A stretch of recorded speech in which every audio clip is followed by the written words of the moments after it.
There's millions of websites on the internet and even more millions of videos.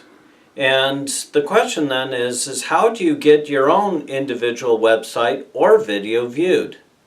Because if you just have something lame like, okay, this is me getting up from sleep, watch this video, it's boring and no one's going to want to watch it out of the other videos that are certainly available.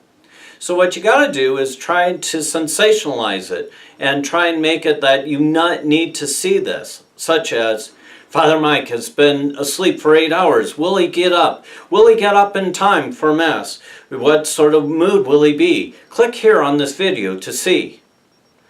And it's something that is called clickbait. And really this is something that we're all used to for those of us who are of the older generation.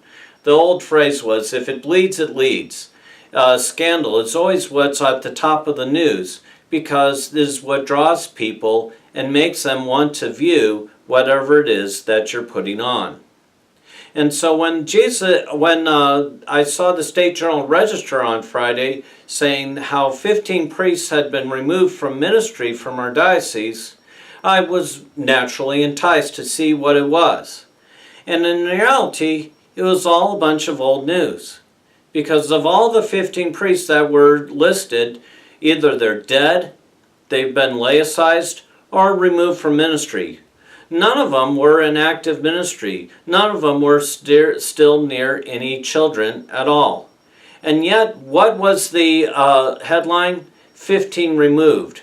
Rather than the diocese is doing what it's supposed to be doing. It is protecting God's children. We can always focus on the negative. Look at the prophet Jeremiah in the first reading. Jeremiah was a negative prophet. He constantly criticized the people and constantly tried to call them back to God. And he was such a pain that he earned the nickname Terror on Every Side. And yet in this reading, he proclaims peace. He proclaims good news. Are we going to follow that good news, or is everything else that he proclaims going to overshadow that good news of God's salvation that he proclaims?